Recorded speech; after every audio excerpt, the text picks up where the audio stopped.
This is Dr. Phranq Tamburri. I specialize in prostate second opinions.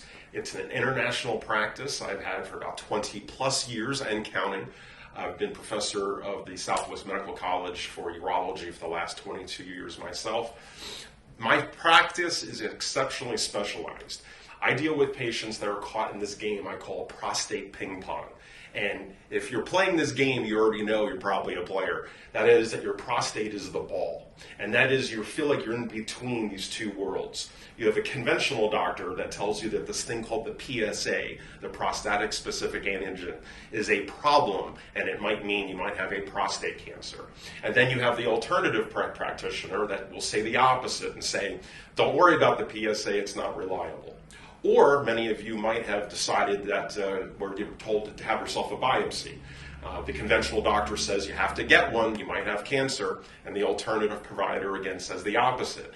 Don't bother with the biopsy, it could spread the cancer and can make things worse.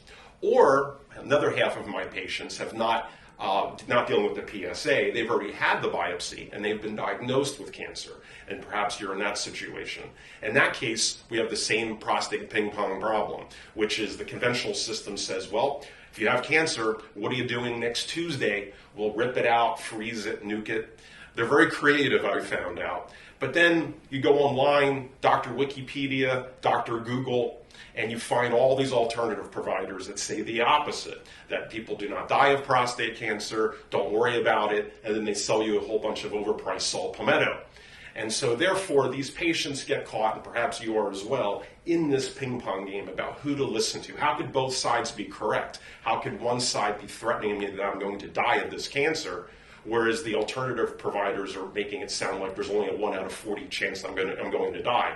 And the truth is, they're both correct. The problem is that prostate cancer is extremely individualized. There are over 1,000 different types of prostate cancer. And that, I think, is the folly that many patients, including doctors, get caught into because they look at everything from one perspective. What I do is I act like the matchmaker. I have to kind of bring together the personality of the cancer. What type? What is it, a poodle or is it a pit bull? And then I have to match that with the personality of you, the patient, and your family.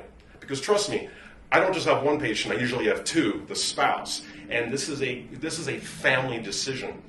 So I have to figure out what your goals are, besides just get rid of a cancer. How do we get rid of a cancer? How do we know that the treatments are working? What are the long-term goals and strategies? How do we determine active surveillance protocols for you? Not based off of some protocol, but based off of your specific case. So in summary, that's what Prostate Second Opinions is all about, and I'm here to help you at any time. Please contact Lindsay, and we will take care of you and keep you safe.